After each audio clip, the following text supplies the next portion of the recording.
Part two, immediately, not even playing. They are literally know that the kids are not all right. I promise you, it is not a secret. They know that the kids are not okay and they're preparing for it. They're preparing for it because why? They know the systems in place that is put to put the kids in these positions. Having women out working in corporate America instead of taking care of the kids, guess what that's doing? That's making the kids not all right because the kids need us. The kids need us teaching them the basics, teaching them important things, being there at their beck and call because the world is more competitive than it's ever been. Bump opportunity, bump equality, bump whatever. The point is, not only are you competing with other people, you're competing with AI now. You're competing with AI and your kids are competing with AI. There ain't no, oh, you can make money doing a paper route. No. People love emphasizing, oh, all the money and all the hard work. Guess what? There's a reason why it's harder now than it was before, grandparents. Because guess what? You can make money doing anything back then. Anything.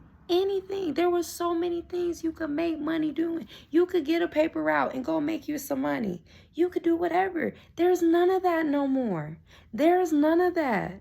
Literally, they gave you the gig economy. Yeah, you can go work for Uber. You can go work for Grubhub. You could do that. Cool.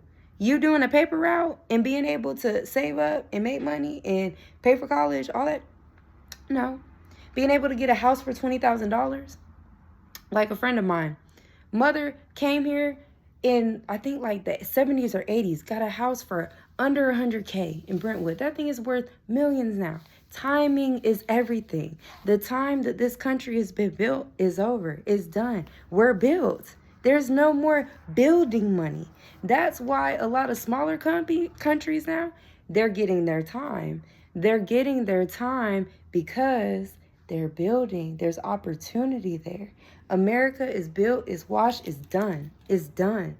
And now they got the AI. Do you understand what's going on with AI? Okay, let's get there. Okay, so in my profession, right? We already know we've been to restaurants like the Chili's, the Applebee's that have the tablets that you can order, pay on, whatever. That's them implementing you smallly, being used to not having service. All the emphasis on takeout, delivery service, Grubhub, all of these places, them being able to deliver at your door, that's all getting you acclimated to not having service. You go into the grocery store and they're now being more self-checkout than there is cashiers. That's you getting accustomed to not having a service. The point is, most of the world's jobs, a large majority, are service-based jobs. When stuff goes down, service is the thing that keeps America running. During the pandemic, literally, grocery stores, restaurants kept the world going. Those people bagging groceries, stocking shelves, making takeout orders when the restaurant were closed. That's all service work. Uber drivers, like all of this is service. And the point is, they're killing the service industry. They're killing it. We're going to get to a point very, very, very soon where you're not going to have any waiters at the restaurant, and they're implementing that in. Why? On TikTok every other day, we got somebody going viral because they posted somebody freaking out at a restaurant or freaking out at a place in public, the airport, whatever. That's getting you accustomed to hating customer service, feeling like finding good customer service is hard. You're not keeping in mind that. And a lot of times when you go out to eat, you have a decent time. You don't have bad customer service every time. And a lot of things, you have bad customer service because of you. But we could talk about that another time. The point is, they're getting you acclimated with getting frustrated with the way people are. So then when they usher in the robots, it's a lot smoother of a transition and it feels good to you. Because, oh, I don't have to deal with a person. Have you been to a McDonald's or Taco Bell where you had to ring in your food on a kiosk? I'm sure we know what I'm talking about. There's no cashiers no more like that. They're getting you acclimated. That's what it was all about. And we know what it was a few years ago. To get you acclimated into needing each other for less, meaning less jobs, more automation, while our kids are less educated. So they don't know how to do nothing. So guess what? when you keep bringing in the next generation that's never seen cashiers, where they've only seen self-checkout, where do you think their mind's going to be? They're not going to know how to do anything outside of technology. They're going to be so reliant on technology, can't even fathom it. Because as the generations go on, we don't pass on our traditions to everyone in our family. We don't have pride, the same pride in our knowledge because of this. They got us thinking this is so cool, and it's not. It's not. This is cool for what it's cool for. But at the same time, it ruins us on all levels. It ruins us with relationships. It ruins us in the workplace. It ruins our employment. A lot of people, they would not have social media if they didn't need it for their livelihood. And that's a sad state of affairs.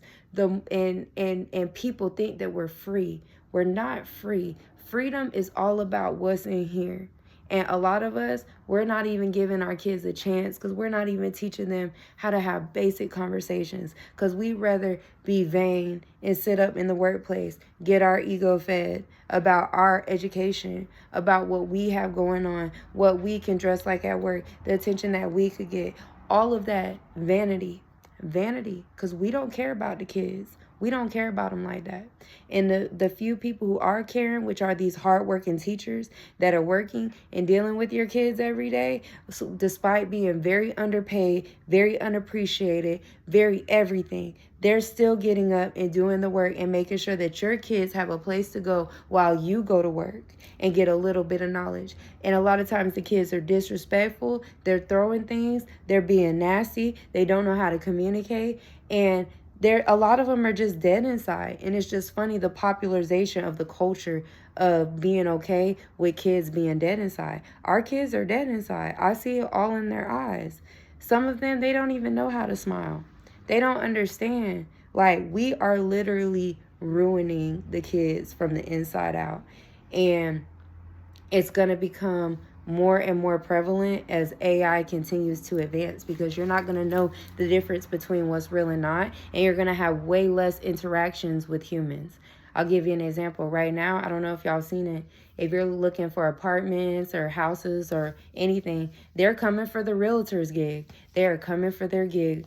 Like, literally, if you go look at houses, apartments, anything, a lot of them now, they are doing tours, self-guided. They're not having anybody show you the space anymore, walk you through it. They got a little map for you to follow. You go to the apartment yourself, the house yourself, whatever. And just like now, you can order a car. You can literally buy a car on your phone without having to go to the dealership. Like, look at all of these companies that do that now. The point is, they're getting more and more of you and your kids acclimated to not having interactions with other human beings. And it's making them sillier and sillier by the moment. And they're going to be more reliant on the technology as opposed to reliant on humans and our knowledge. Because one thing I know is that humans are meant to teach one another. We're here to help one another. That is our purpose. And they're destroying our aura inside when they got you and your kids so reliant on this technology, so reliant on these systems, and we get caught up in complaining about the system. No, I'm not going to sit up and complain about the school system all day. Yes, I know the teachers are underfunded. Yes, I know they're underpaid. I hate that. I'll bring acknowledgement to it. Cool. I give sympathy to it all day, every day, but I'm not going to sit up and constantly complain about the system that I already know is created for this way, for this intention. It is what it is. This is what it's here for. It's not for us to sit up and whine and complain and say, oh, they're not paying us, and oh, they're not doing that. No, that's what it was made for. So the point is, we're either going to do better in the home.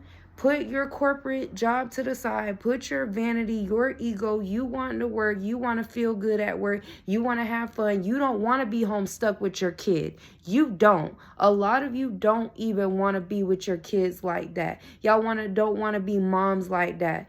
And I'm not here to argue with you whether that's right or wrong. I will say, though, it's a responsibility, and it don't matter what you want or not. And one thing about it, if you don't want to be a mom, a lot of your kids will be a lot better off with their dad or another family member, but you're too prideful to have that conversation and to get that emotion. Away from that, though, we could talk about that another day. I just need us to care more about the kids, because we all have to deal with them, whether they're your kids, ours. It's affecting us that the kids are not okay. It's affecting the world. We do not need them reliant on all of these things. Kids need knowledge in their brain. They can't just have it spoon fed to them on this all day. And that's what we're doing, and us women got to step up.